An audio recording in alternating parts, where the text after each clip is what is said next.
Welcome to T-SAT. ఈరోజు మనం తెలంగాణ ఉద్యమంలో భాగంగా ఫజల్ అలీ కమిటీ ఏర్పాటు నివేదిక అంటున్నాం. అసలు ఈ ఫజల్ అలీ కమిషన్ ఎందుకు ఏర్పడింది, దేనికి అధ్యక్షుడిగా నియమించబడ్డాడు గమనిస్తే దాన్నే మనము ఎస్ఆర్సి అంటున్నాం. చూడండి, స్టేట్ రీఆర్గనైజేషన్ కమిషన్ అంటున్నాం. అసలు ఈ కమిషన్ ఏర్పడడానికి ఉద్దేశం ఏంటి, ఏ డిమాండ్ను ఫుల్ఫిల్ చేయడానికి ఈ కమిషన్ అనేది ఏర్పాటు చేయబడింది అంటే మనకి అనేక రకాల డిమాండ్లు ఉన్నాయి. అందులో ప్రధానమైన డిమాండ్ మనకి భాషా ప్రయుక్తంగా అంటున్నాం. అంటే భాష ఆధారితంగా రాష్ట్రాల ఏర్పాటు అనేది జరగాలి. మరి ఈ భావన ఇప్పుడే వచ్చిందా అంటే మనకు బ్రిటిష్ ప్రభుత్వ కాలం నుండే కనబడడం జరుగుతుంది. ముఖ్యంగా 1905లో వందే మాతర ఉద్యమ కాలంలోనే దీని యొక్క నేపథ్యం, దీని యొక్క మూలాలు అనేవి కనబడడం జరిగింది. ఎప్పుడైతే భారతదేశానికి వ్యాపార నిమిత్తం వచ్చారో కాలక్రమంలో బ్రిటిష్ వారు భారతదేశాన్ని తమ అధికారంలోకి తీసుకోవడం జరుగుతుంది. అధికార పరిపాలన కోసం, అధికార సౌలభ్యం కోసం బ్రిటిష్ వారు ఎలాంటి ప్రాతిపదిక లేకుండా రాష్ట్రాల ఏర్పాటు అనేది జరుగుతుంది. అక్కడ ఆ సందర్భంలో వాటిని మనము ప్రావిన్సీలుగా భావించాం. కాలక్రమంలో ఆ ప్రావిన్సీల నుండి రాష్ట్రాల ప్రస్తావన అనేది జరుగుతుంది. సో మరి ఇలాంటి నేపథ్యంలో ఈ ఫజల్ అలీ కమిషన్ ఏ విధంగా ఏర్పడింది గమనిస్తే, సో దీన్నే మనము స్టేట్ రీఆర్గనైజేషన్ కమిషన్ అంటున్నాం. దీనికి మరొక పేరే మొదటి ఎస్ఆర్సి అంటున్నాం. అంటే అప్పటి వరకు ఎస్ఆర్సి అనేది ఏర్పడలేదు. ఎప్పుడైతే 1997 ఎన్నికల సందర్భంలో మనకి బీజేపీ కాకినాడ తీర్మానాన్ని ప్రకటించడం జరుగుతుంది. ఒక ఓటు రెండు రాష్ట్రాల సిద్ధాంతాన్ని ప్రకటించడం జరుగుతుంది. క్రమంగా అధికారంలోకి వస్తుంది. 1999 సందర్భంలో కాంగ్రెస్ రెండవ ఎస్ఆర్సిని ప్రకటించాలి అని ప్రభుత్వంపై ఒత్తిడి పెంచడం జరుగుతుంది. కాబట్టి మొత్తం భారతీయ ప్రజాస్వామ్యంలో మొట్టమొదటి ఎస్ఆర్సిగా ఫజల్ అలీని పిలవడం, ఫజల్ అలీ కమిటీని పిలవడం జరుగుతుంది. మరి ఇది ఎప్పుడు ఏర్పాటు చేయబడింది గమనిస్తే 1953 డిసెంబర్ 29న ఏర్పాటు చేయబడింది. అంటే భాషా ప్రయుక్తంగా రాష్ట్రాల పునర్విభజన అనేది సాధ్యమవుతుందా, సాధ్యమైతే ఎన్ని రాష్ట్రాలు ఏర్పడడానికి అవకాశం ఉంటుంది, అలాంటి అంశాల ప్రాతిపదికన ఇది 1953 డిసెంబర్ 29న ఏర్పాటు చేయబడింది. ఏర్పాటు చేయబడిన ఈ ఫజల్ అలీ కమిషన్ ఎప్పుడు తన నివేదికను ఇవ్వడం జరుగుతుంది. ఈ నివేదిక చాలా చాలా ముఖ్యమవుతుంది. ఎందుకంటే ఈ నివేదికలో భాగంగా అప్పటికే ఉమ్మడి ఆంధ్రప్రదేశ్ కేంద్రంగా, అంటే క్లియర్గా గమనించండి, ఉమ్మడి ఆంధ్రప్రదేశ్ అంటే 1956లో ఏర్పడింది కాదు. అంటే మద్రాసులో భాగంగా ఉన్న ఆంధ్ర, తెలంగాణ, హైదరాబాద్లో భాగంగా ఉన్న తెలంగాణతో కలవడానికి చేస్తున్న ప్రయత్నమే దాన్ని మనం విశాలాంధ్ర అంటున్నాం. విశాలాంధ్ర ఉద్యమం ఉధృత స్థాయిలో ఉంది. కమ్యూనిస్టుల ఆధ్వర్యంలో అది ప్రజానీకంలో మమేకమవుతుంది. సో ఇలాంటి నేపథ్యంలో ఎలాంటి పరిణామాలు, ఎలాంటి సూచనలు కూడా చేసింది అక్కడ కనబడుతుంది. హైదరాబాదుకు సంబంధించి, తెలంగాణకు సంబంధించి మరియు విశాలాంధ్రకు సంబంధించి ఎలాంటి సూచనలు చేసిందో కూడా ఈ నివేదికలు మనకు స్పష్టంగా కనబడతాయి. దాంతోపాటుగా దేశవ్యాప్తంగా స్టేట్ రీఆర్గనైజేషన్కు సంబంధించిన అంశాలను కూడా ప్రతిపాదించడం జరుగుతుంది. మరి ఇలాంటి అంశాలతో కూడిన తన నివేదికను ఎప్పుడు ప్రకటించింది గమనిస్తే 1955 సెప్టెంబర్ 30న ప్రకటించడం జరుగుతుంది. ఇక్కడ అభ్యర్థులు ఒక విషయాన్ని గమనించాలి. ఏంటి అంటే ఇక్కడ ఒకే క్వశ్చన్లో మొత్తాన్ని ఆన్సర్ ఇవ్వచ్చు. అంటే ఎగ్జామినర్ ప్రిపేర్ చేసే క్వశ్చన్ ఏ విధంగా ఉంటుంది అంటే, క్రింది వాణిలో ఫజల్ అలీ కమిషన్కు సంబంధించి సరికాని వాక్యాన్ని గుర్తించండి, క్రింది వాణిలో ఫజల్ అలీ కమిషన్కు సంబంధించి సరైన అంశాలను గుర్తించండి అంటాడు. అందులో మొత్తం ఇస్తాడు. అది ఎప్పుడు ఏర్పడింది, ఏ నివేదిక ఇచ్చింది, ఎలాంటి నివేదిక ఇచ్చింది, అది చివరగా ఇస్తాడు. మొత్తం ఒకే దాంట్లో ఇవ్వడం జరుగుతుంది. అంటే 1955 సెప్టెంబర్ 30 నాటికి మనకు నివేదిక అనేది రావడం జరిగింది. అసలు ఈ నేపథ్యం ఏంటి, అసలు ఈ ఎస్ఆర్సి రావడానికి గల నేపథ్యం ఏంటి అంటే, మనం బ్రిటిష్ కాలం నుండి, జాతీయోద్యమం నుండి రావాలి. మనకి జాతీయోద్యమంలో జరిగిన సంఘటన ఏంటి? సో జాతీయోద్యమంలో కనుక గమనిస్తే ఎప్పుడు 1905 సంవత్సరం ఏం జరిగింది మనకి, లార్డ్ కర్జన్ యొక్క నిర్ణయం ప్రకారం బెంగాల్ పరిపాలనా సౌలభ్యం కోసం విభజించబడుతుంది అన్నారు. కానీ అంతర్గతంగా ఏంటి, జాతీయవాదానికి కారకులైన వ్యక్తులు మొత్తం ఈ బెంగాల్ ప్రెసిడెన్సీలోనే ఉన్నారు. బెంగాల్ ప్రజానికంలోనే ఉండడం జరుగుతుంది. ఇలా ఉవ్వెత్తున కొనసాగుతున్న ఈ జాతీయ భావజాలాలని అణచివేయాలి అంటే రెండు ప్రధాన వర్గాలను విభజించాలి. భారతీయ సమాజంలో మొట్టమొదటి అధిక జనాభా కలిగిన వర్గం హిందూ వర్గం, ఆ తర్వాత రెండో వర్గం ముస్లిం వర్గం అవుతుంది. ఈ ఇద్దరి మధ్య విభజన చేస్తే వీటిని మనకు అనుకూలంగా మార్చుకోవచ్చు అనేది వారి యొక్క అంతర్గత నిర్ణయం అవుతుంది. బహిర్గత నిర్ణయం ఏమంటున్నారు, పరిపాలనా సౌలభ్యం కోసం చేస్తున్నాము అంటున్నారు. జనాభా ఎక్కువగా ఉండడం వల్ల సరి అయిన పరిపాలన ప్రజలకు అందించబడటం లేదు. కాబట్టి పరిపాలన సౌలభ్యం కోసమే విభజిస్తున్నాము. ఈ సందర్భంలో భావజాలం బయటికి వస్తుంది. ఎలా అవుతుంది? అప్పటికి బెంగాల్ కేంద్రంగానే హిందూ ముస్లింలు కలిసి ఉన్నారు. కానీ బెంగాల్ విభజన వల్ల ఒక ప్రాంతంలో ముస్లింల మెజారిటీ ఏర్పడుతుంది, ఒక ప్రాంతంలో హిందువుల మెజారిటీ ఏర్పడుతుంది. అవే మనకు గమనించండి, వెస్ట్ బెంగాల్ అంటున్నాము, ఈస్ట్ బెంగాల్ అంటున్నాం. చూడండి, ఇదే ఈస్ట్ బెంగాలే నేటి బంగ్లాదేశ్గా మారుతుంది ఇందిరాగాంధీ సమయంలో. ఇందిరాగాంధీ మద్దతు వల్ల, ఇందిరాగాంధీ ప్రభుత్వం ఆ సందర్భంలో మద్దతు ఇవ్వడం వల్ల మనకి బంగ్లాదేశ్ అనేది ఢాకా రాజధానిగా ఏర్పడుతుంది. ఆనాడు అది ఈస్ట్ బెంగాల్గా పిలువబడుతుంది. అంటే ఇక్కడ ఎవరు మెజారిటీ ఉన్నారు? ముస్లింలు మెజారిటీ ఉన్నారు. ఎవరు మైనారిటీలు అయ్యారు? హిందువులు మైనారిటీ అయ్యారు. ఇక్కడ చూడండి, వెస్ట్ బెంగాల్లో హిందువులు మెజారిటీ అయ్యారు, ముస్లింలు మైనారిటీ అయ్యారు. అదే వాళ్ళకి కావాల్సింది. తద్వారా ఏమవుతుంది? ఈ ఇద్దరి మధ్య వారికి అనుగుణంగా భేదాభిప్రాయాలను సృష్టించడంతో ఇద్దరి మధ్య వైరుధ్యం ఏర్పడుతుంది, వాళ్లకు వాళ్ళే కలహాలు పడతారు. అది వారి పరిపాలనకి ఉపయోగపడుతుంది అనేదే దీని యొక్క సిద్ధాంతం. దాన్ని మనం ఏమంటాం? విభజించు పాలించు అంటాం, డివైడ్ అండ్ రూల్ అంటాం. ఈ నేపథ్యంలో ఈ భాషా భావజాలం అనేది వచ్చింది. మనం భాషాపరంగా మతపరంగా మమ్మలను విడగొట్టకండి అనే ఒక చైతన్యం ప్రజానికంలోకి వచ్చింది. అదే క్రమంగా వందే మాతర నినాద రూపంలో రావడం వల్ల దాన్ని వందే మాతర ఉద్యమంగా పిలుస్తున్నాం. ఇప్పటి నుండి ప్రస్థానం ప్రారంభమవుతుంది. కాలక్రమంలో ఐఎన్సీ ఏర్పాటు చేయబడి ఐఎన్సీ అనేది వివిధ సమావేశాలు నిర్వహించింది, ప్రజల యొక్క సమస్యలను ప్రస్తావించింది. ఆ సమస్యలలో ఈ భాషా ప్రాతిపదిక రాష్ట్రాల ఏర్పాటు సమస్యను ప్రధాన సమస్యగా తీసుకుంది. 1930 తర్వాత ఆ సమస్యని మరింత ఉధృతం చేయడం జరిగింది, మద్దతు ఇవ్వడం జరిగింది. రాబోయే స్వతంత్ర భారతదేశంలో ఈ సమస్యకు పూర్తి స్థాయిలో పరిష్కారం చూపుతాము అని ప్రజలను ఉద్దేశించి ప్రసంగాలు చేయడం జరిగింది ఐఎన్సీ. సో అలాంటి క్రమంలోనే దేశానికి స్వాతంత్రం లభిస్తుంది 1947 ఆగస్టు 15న. 1947 భారత స్వాతంత్ర చట్టం ప్రకారం జూలై 18న ఆమోదం పొందడంతో 1947 ఆగస్టు 15న దేశానికి స్వాతంత్రం అనేది వచ్చింది. స్వాతంత్రం రాగానే మొదటి ప్రభుత్వం కొలువుదీరుతుంది. ఎవరి ఆధ్వర్యంలో? జవహర్లాల్ నెహ్రూ ఆధ్వర్యంలో కొలువుదీరడం జరుగుతుంది. మరి అలాంటి ప్రభుత్వానికి వచ్చిన అతిపెద్ద అడ్డంకి ఏంది? భాషా ప్రయుక్త రాష్ట్రాలు. సో ప్రజలు మీరు అన్నారు కదా, జాతీయోద్యమ సందర్భంలో భాషా ప్రాతిపదికన రాష్ట్రాలను ఏర్పాటు చేస్తాము. కాబట్టి ప్రజానికం నుండి ఉద్యమాలు ప్రారంభమయ్యాయి, ప్రభుత్వాలపై ఒత్తిడి పెంచడం జరిగింది. మొదటి ప్రభుత్వం తనకు వచ్చిన సమస్యను పరిష్కరించడం కోసం అసలు భాష ఆధారితంగా రాష్ట్రాల ఏర్పాటు జరగవచ్చా? జరిగితే ఏ విధంగా జరగాలి? జరగకుండా ఎందుకు జరగకూడదు? సో లోతైన విశ్లేషణ కోసం మొదటిసారిగా కమిటీని ఏర్పాటు చేయడం జరుగుతుంది. దాన్ని మనం ఏమంటున్నాం? లింగ్విస్టిక్ ప్రావిన్సీ కమిషన్ అంటున్నాం. లింగ్విస్ట్ అంటే లాంగ్వేజ్ అవుతుంది. సో ప్రావిన్సీ కమిషన్ను ఏర్పాటు చేస్తారు. దానికి ఎస్కే ధర్ కమిషన్ అంటాం. ధార్ లేదా ధర్ కమిషన్ అంటాం. DHAR రాస్తాం. మనం గమనించాలి. సో జాతీయ ఉద్యమ సమయంలోనే మనకి ఈ భావజాలం అనేది బయటికి వచ్చింది.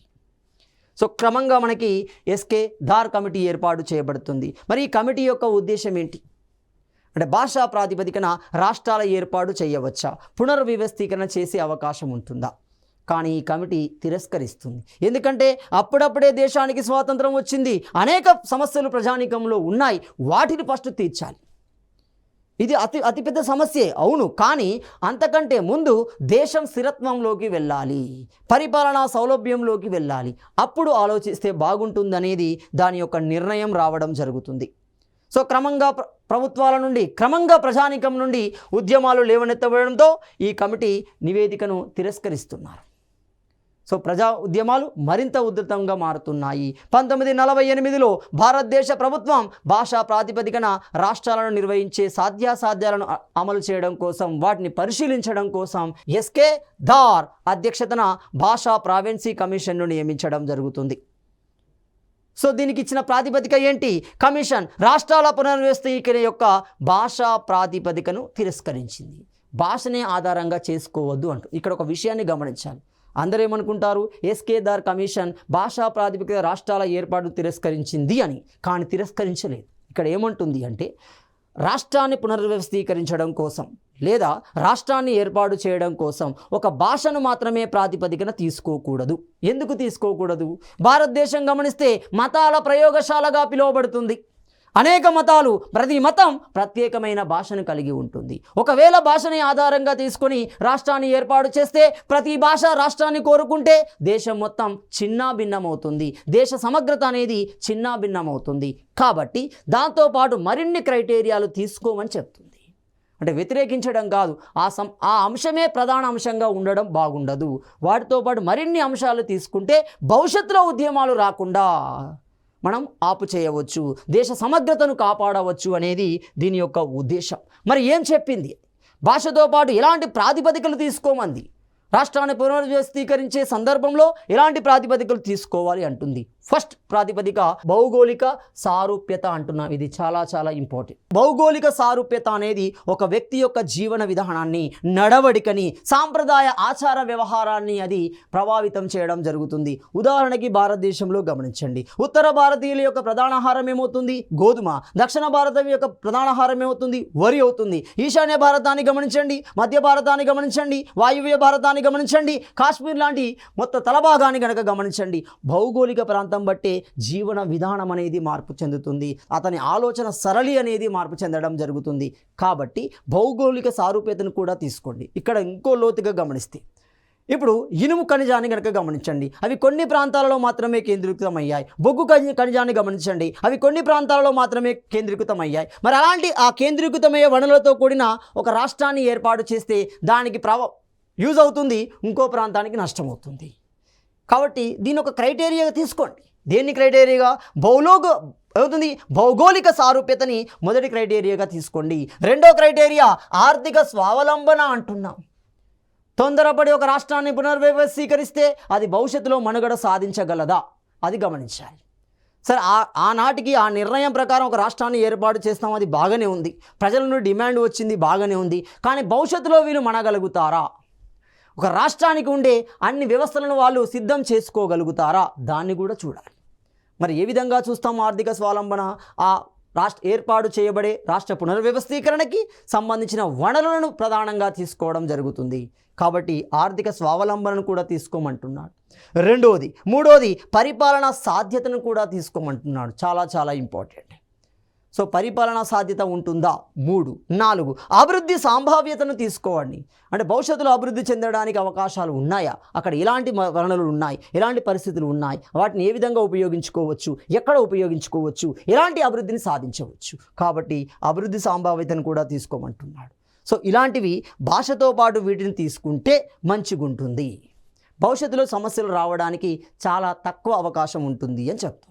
సో మొత్తంగా ఈ కమిటీ తన నివేదికని 1948 డిసెంబర్ 10న సమర్పించడం జరుగుతుంది. సో అంటే సింపుల్గా భాషను ఆధారంగా చేసుకొని రాష్ట్రాలను పునర్వ్యవస్థీకరించడం కుదరదు. దానితో పాటు మరిన్ని అంశాలను పరిగణలోకి తీసుకోవాలి. కానీ ప్రజలు ఏమంటున్నారు? జాతీయోద్యమం నుండే భాషా ప్రాతిపదికనే మమ్మలను పునర్వ్యవస్థీకరించాలి అంటున్నారు.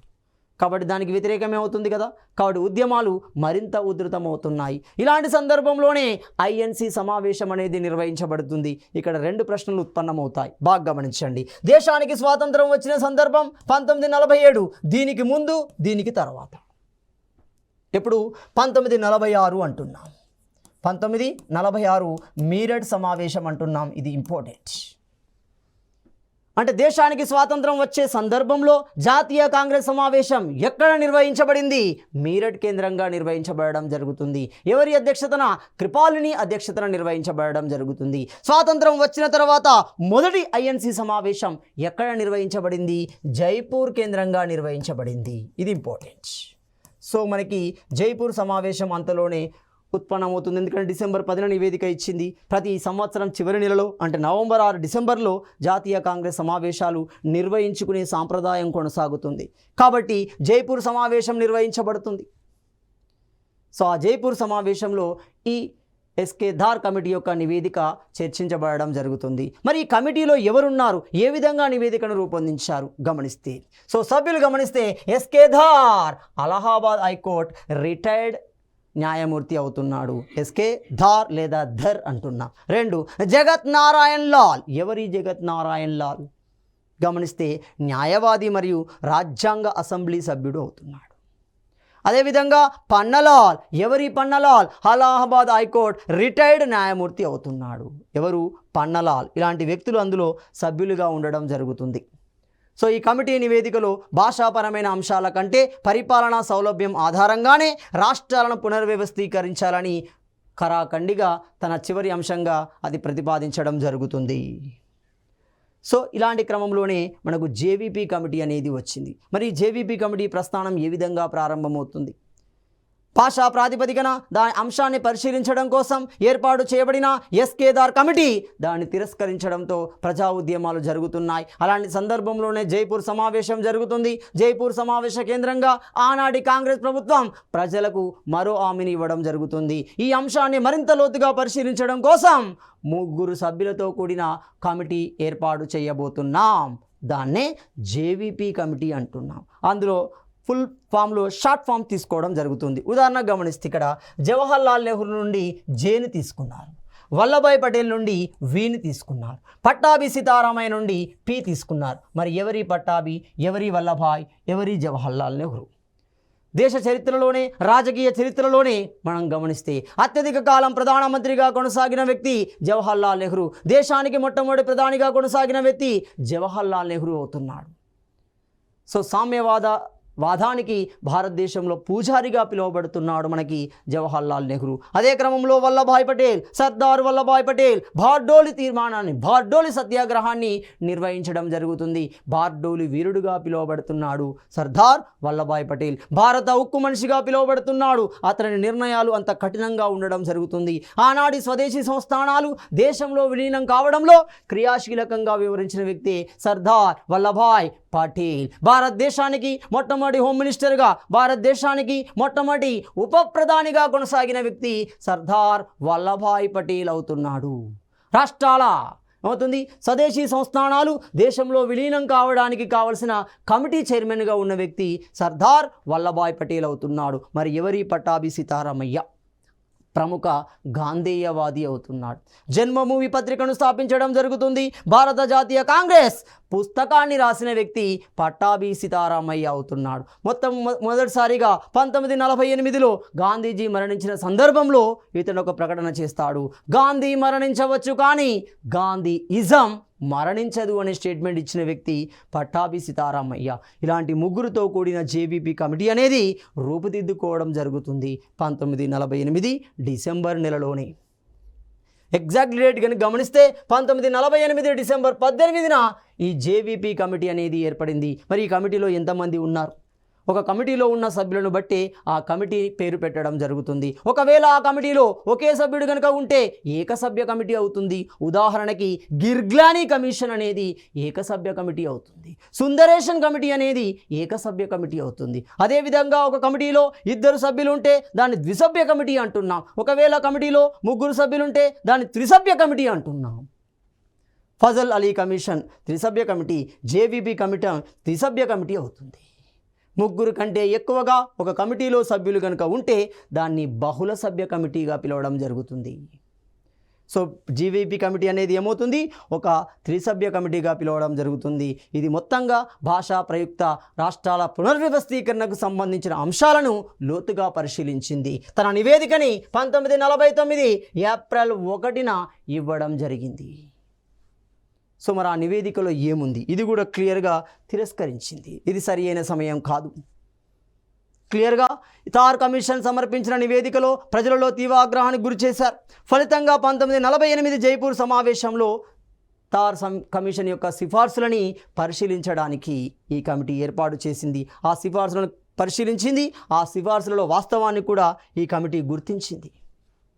ఏమంటుంది గుర్తించి? తన నివేదికలో రాష్ట్రాల పునర్వ్యవస్థీకరణకు సంబంధించిన భాషాపరమైన అంశాన్ని ఇది కూడా తిరస్కరించింది. అంటే తిరస్కరించడం మీన్స్ భాష ఆధారితంగా రాష్ట్రాల పునర్వ్యవస్థీకరణ సరి అయిన నిర్ణయం కాదు, దాంతోపాటు మరిన్ని తీసుకోమని చెప్పడం దీని యొక్క ఉద్దేశం. క్లియర్ గమనిస్తే దేశం యొక్క భద్రత, ఐక్యత, ఆర్థిక శ్రేయస్సు ఆధారంగా రాష్ట్రాల పునర్వ్యవస్థీకరణను ఈ కమిటీ సిఫార్సు చేయడం జరుగుతుంది. అంటే మనం ఏర్పాటు చేసే రాష్ట్రాల పునర్వ్యవస్థీకరణ దేశ భద్రతకు కానీ దేశ సమగ్రతకు కానీ ఎలాంటి ఆటంకం కలిగించకూడదు. ఎందుకంటే మనం ప్రారంభ దశలోనే ఉన్నాం. ఒకవేళ ఆటంకం జరిగితే పాకిస్తాన్ల రూపంలో మరిన్ని దేశాలు ఏర్పడే అవకాశం ఉంటుంది. అప్పటికే ఖలిస్తాన్ రూపంలో వాయువ్య భారతంలో భారీ స్థాయిలో ఉద్యమం కొనసాగుతుంది. కాబట్టి ఇలాంటివి మరిన్ని అవకాశాలు ఏర్పడకుండా ఉండాలి, దేశ సమగ్రత ఉండాలి. ఆ కోణంలోనే ఈ నిర్ణయం అనేది పరిశీలించబడాలి అనేది ఈ కమిటీ యొక్క నిర్ణయం అవుతుంది. సో మరి ఇలాంటి క్రమంలోనే మనకు ఫజల్ అలీ కమిషన్ అనేది ఏర్పడుతుంది. మరి ఏంటి Fazal Ali commission? So JVP committee కూడా తన నిర్ణయాన్ని తిరస్కరించడంతో, భాషా ప్రయుక్త రాష్ట్రాల నిర్ణయాన్ని తిరస్కరించడంతో తప్పనిసరిలో జేవీపీ ఏమవుతుంది, ఫజల్ అలీ కమిషన్ ఏర్పాటు చేయబడుతుంది. మరి ఎందుకు ఏర్పాటు చేయబడింది? ఎప్పుడైతే జేవీబీ కమిటీ తన నివేదికను ఇచ్చిందో ఆ తర్వాత తీసుకున్న నిర్ణయం దీనికి కారణమవుతుంది. ఏంటా నిర్ణయం? గమనిస్తే 1953లో ఏర్పాటు చేయబడడం, ఆంధ్ర రాష్ట్రాన్ని మద్రాస్ ప్రెసిడెన్సీ నుండి విడదీయడం జరుగుతుంది. కర్నూలు రాజధానిగా ఆంధ్ర రాష్ట్ర ఏర్పాటును చేయడం జరుగుతుంది. ఎప్పుడైతే ఆంధ్ర రాష్ట్రాన్ని ఏర్పాటు చేశారో ఇక్కడ ఆంధ్ర అనేది భాషా భావజాలంగా ప్రజానికం గుర్తించుకున్నారు. సో భాషా భావజాలం ఆంధ్రం అనేది భాషకు సంబంధించిన భావజాలం కాబట్టి ప్రజలలో మరింత నూతన చైతన్యం అనేది వచ్చింది. భాషా ప్రాతిపదికనే మద్రాసు నుండి ఆంధ్రులు విడిపోయారు. వారికి మరిన్ని కారణాలు ఉన్నప్పటికీ ముఖ్యంగా కనబడేది ఏంటిది, భాషా ప్రాతిపదికనే ఏర్పడిందనే భావన ప్రజల్లోకి బలంగా వెళ్ళింది. కాబట్టి ఉద్యమాలను పునర్నిర్మించడం జరిగింది, ప్రభుత్వాలపై ఒత్తిడి పెంచడం జరుగుతుంది. ఈ నేపథ్యంలో ప్రధానిగా ఉన్న జవహర్లాల్ నెహ్రూ శాశ్వత పరిష్కారం వైపు వెళ్ళాడు. ఆ శాశ్వత పరిష్కారమే భాషా ప్రాతిపదికన రాష్ట్రాల పునర్వ్యవస్థీకరణకి పరిష్కారాన్ని సూచించండి. అందుకే ఆ కమిటీ ఏమవుతుంది, ఎస్ఆర్సి లేదా ఫజల్ అలీ కమిషన్ అవుతుంది. మరి ఎప్పుడు ఏర్పడింది? 1953 డిసెంబర్ 29న ఏర్పాటు చేయబడింది. మరి దీని యొక్క అధ్యక్షుడు ఎవరు? ఫజల్ అలీ అవుతున్నాడు. ఎవరి ఫజల్ అలీ? ఆ సందర్భానికి ఇతడు ఒడిస్సా గవర్నర్. అప్పుడు ఒరిస్సా ఉండేది, క్రమంగా అది ఒడిస్సాగా మారుతుంది. బాగా గమనించండి. సభ్యులు కనుక గమనిస్తే ఎవరు? సభ్యులలో ఒకరు మనం గమనిస్తే హృదయనాథ కుంజ్రు, హెచ్ఎన్ కుంజ్రు అంట. ఎవరి H N Kunzru? Council of state member అవుతున్నాడు. ఒక సభ్యుడు కౌన్సిల్ ఆఫ్ స్టేట్ మెంబరే హృదయనాథ కుంజ్రు అంటున్నాం. రెండో వ్యక్తి కవలం మాధవ ఫణిక్కర్, కేఎం ఫణిక్కర్ అంటున్నాం. మరి ఎవరు ఇతని పొజిషన్ ఏంటి? కేఎం ఫణిక్కర్ యొక్క పొజిషన్ ఈజిప్ట్ భారత అంబాసిడర్ అంటున్నాం. అంటే ఈజిప్ట్లో భారత్ తరపున నియమించబడిన అంబాసిడర్స్ ఎవరు? కవలం మాధవ ఫణిక్కర్. అంటే ఇప్పుడు ఇంతలో ఎంతమంది ఉన్నారు? ఒక అధ్యక్షుడు, ఇద్దరు సభ్యులు, కాబట్టి మొత్తం ఎంత? ముగ్గురు. కాబట్టి ఇది ఒక త్రిసభ్య కమిటీ అవుతుంది. సో ఈ కమిటీ మరి ఏ విధమైన నిర్ణయాలను ప్రకటించింది? సో రాష్ట్రాల పునర్వ్యవస్థీకరణకు 4 ప్రధాన అంశాలను గుర్తించడం జరుగుతుంది. ఏంటి ఆ 4 ప్రధాన అంశాలు? అందులో మొట్టమొదటి అంశాన్ని కనుక గమనిస్తే భాష మరియు సాంస్కృతిక సజాతీయత అంటున్నాం. ఇది చాలా చాలా ఇంపార్టెంట్. భాషతో పాటు సంస్కృతం, ఎందుకంటే భాష ఆధారితంగానే సంస్కృతి ఉండే అవకాశం ఉంటుంది. మతానికి ప్రత్యేకమైన భాష, భాషకు ప్రత్యేకమైన సంస్కృతి సాంప్రదాయాలు కలిగి ఉంటాయి. కాబట్టి ఈ రెండింటి యొక్క సజాతీయతను ఎక్కువగా తీసుకోవడం వల్ల ఏమవుతుంది అంటే ఆ భాషకు దగ్గరగా మాట్లాడే వ్యక్తులు, ఆ భాషకు దగ్గరగా సాంప్రదాయం కలిగిన వ్యక్తులు ఒకే ప్రాంతంగా తీసుకొచ్చే అవకాశం ఉంటుంది. సో ఈ విషయాన్ని బిఆర్ అంబేద్కర్ వ్యతిరేకించాడు. చూడండి, సో క్లియర్ గమనించండి. అతడు చెప్పిన విషయమే నిజమవుతుంది. బాగా గమనించాలి. ఒకటి. రెండోది పరిరక్షణ మరియు బలోపేతము అంటున్నాము. అంటే ఎవరైతే ఏ ప్రజా సమూహం అయితే ప్రత్యేక రాష్ట్రాన్ని కోరుకుంటున్నారో, రాష్ట్రాల పునర్వ్యవస్థీకరణను కోరుకుంటున్నారో వారి యొక్క రక్షణ అనేది మనకు ముఖ్యమవుతుంది. ఎందుకంటే కొన్ని ప్రాంతాలు అప్పటి వరకు ఉన్న ప్రావిన్సీలలో గమనిస్తే మెజారిటీ వాళ్ళు అంటే కొన్ని వర్గాలు మెజారిటీగా ఉన్నాయి, కొన్ని వర్గాలు మైనారిటీలుగా ఉన్నాయి. వారి యొక్క హక్కులను మనం కాపాడాల్సి ఉంటుంది. కాబట్టి పరిరక్షణ బలోపేతం దిశగా రెండో అంశాన్ని తీసుకోవడం జరిగింది. మూడో అంశాన్ని గమనిస్తే దేశం యొక్క ఆర్థిక మరియు పరిపాలనాపరమైన పరిశీలనలు అంటున్నాం. ఆర్థిక మరియు పరిపాలనాపరమైన పరిశీలనలు అంటున్నాం. అంటే ఆర్థిక లావాదేవీలు ఏ విధంగా ఉన్నాయి, పరిపాలనా సౌలభ్యం ఏ విధంగా ఉంది, భవిష్యత్తులో అది మనగడగలుగుతుందా, రాష్ట్రంగా కొనసాగించగలుగుతుందా, అది విషయం గమనించాలి. 4 ప్రతి రాష్ట్రంలో ప్రజల సంక్షేమం మరియు మొత్తం దేశం యొక్క సంక్షేమం ప్రణాళిక మరియు ప్రచారము అవుతుంది.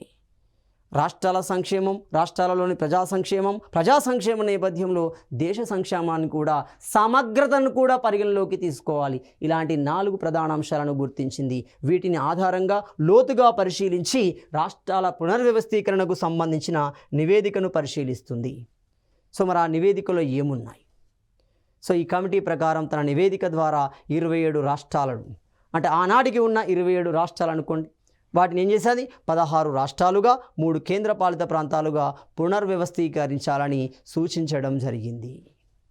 అంటే మొత్తంగా 16+9 ప్రాంతాలుగా దేశాన్ని విభజించవచ్చు అంటున్నాం. అలా మొత్తంగా తన నివేదికని భారత ప్రభుత్వానికి అందించడం జరిగింది. సో ఫజల్ అలీ కమిషన్ సిఫార్సులను భారత ప్రభుత్వం స్వల్ప మార్పులతో ఆమోదించడం జరిగింది. సో కమిషన్ సిఫార్సు అమలు చేయడానికి సో నివేదిక ఇచ్చింది. ఆ నివేదికల అంశాలను ఆధారంగా చేసుకొని ఒక చట్టాన్ని రూపొందించాలి. ఆ చట్టాన్ని రూపొందించారు. ఆ చట్టమే 1956 రాష్ట్రాల పునర్వ్యవస్థీకరణ చట్టము అంటున్నాం. లేదా రాష్ట్ర పునర్వ్యవస్థీకరణ చట్టం అంటే ఉన్నదాన్ని పునర్వ్యవస్థీకరించాలి. అది రాష్ట్రాల పునర్వ్యవస్థీకరణ చట్టం అవుతుంది. మొత్తంగా అది పార్లమెంట్ ఆమోదం పొందడం జరిగింది. మొత్తంగా నవంబర్ 1, 1956 14 రాష్ట్రాలు 6 కేంద్రపాలిత ప్రాంతాలుగా దేశం పునర్వ్యవస్థీకరించబడింది. అక్కడ క్లియర్గా గమనించండి. ఆడ ఫజల్ అలీ ఏమనిచ్చాడు? 16 రాష్ట్రాలు అంటున్నాడు, 3 కేంద్రపాలిత ప్రాంతాలు అంటున్నాడు. బాగా గమనించాలి ఇక్కడ. కానీ దాని ఆధారితంగా రూపొందించిన బిల్లులో ఏమంటుంది? 14 రాష్ట్రాలు అంటున్నాడు, 6 కేంద్రపాలిత ప్రాంతాలు అంటున్నాడు, యూనియన్ టెరిటరీస్ అంటున్నాడు. సో అంటే మొత్తంగా మనకు భారతదేశం ఎన్ని ప్రాంతాలుగా? 20 ప్రాంతాలుగా పునర్వ్యవస్థీకరించబడడం జరిగింది. మరి ఈ పునర్వ్యవస్థీకరణలో మొట్టమొదటిగా ఏర్పడిన రాష్ట్రం ఏమవుతుంది? మొట్టమొదటిగా ఏర్పడిన రాష్ట్రమే మనకి ఆంధ్రప్రదేశ్ అవుతుంది. విశాలాంధ్ర ఉద్యమం అప్పటికే కొనసాగుతుంది. మొత్తంగా మద్రాసు నుండి విడిపోయిన ఆంధ్ర రాష్ట్రం, అదేవిధంగా హైదరాబాదులోని తెలంగాణ ప్రాంతం రెండూ కలిసి 1956 నాటికి నవంబర్ 1న హైదరాబాద్ రాజధానిగా ఆంధ్రప్రదేశ్ అనేది అవతరించడం జరుగుతుంది. ఇలా మనకు రాష్ట్రాల పునర్వ్యవస్థీకరణ ప్రస్థానం అనేది ప్రారంభం కావడం జరిగింది. మరి ఈ నేపథ్యంలో బిఆర్ అంబేద్కర్ చిన్న రాష్ట్రాల ఏర్పాటుపై తన అభిప్రాయాన్ని, ఫజల్ అలీ కమిషన్ నివేదికపై తన అభిప్రాయాన్ని తెలియజేయడం జరుగుతుంది. థాట్స్ ఆన్ లింగ్విస్టిక్ స్టేట్ అనే పుస్తకంలో తెలియజేస్తాడు. అందులో చెప్పిన విషయాలే ఇప్పుడు కొనసాగుతూనే ఉన్నాయి. 1960 తర్వాత జరిగిన ప్రస్థానం, రాష్ట్రాల ఏర్పాటు ప్రస్థానం 2014 వరకు కొనసాగుతూనే ఉంది. ఆనాడు మహారాష్ట్రను విభజించాలి అని చెప్పాడు, దాన్ని పట్టించుకోలేదు. కాలక్రమంలో అదేమవుతుంది? మహారాష్ట్ర నుండి గుజరాత్ అనేది విడిపోవడం జరుగుతుంది.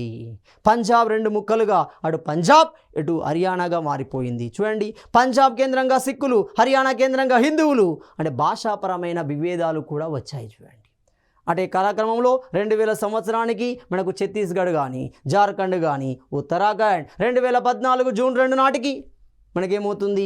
తెలంగాణ రాష్ట్రం అనేది ఏర్పాటు చేయబడడం జరిగింది. సో ఇలా మనకి ఫజల్ అలీ కమిషన్ అనేది ఏర్పాటు చేయబడి తనదైన నివేదికని రూపొందించడం జరిగింది. తదుపరి అంశాన్ని మనము తదుపరి వీడియోలో చర్చించుకుందాం.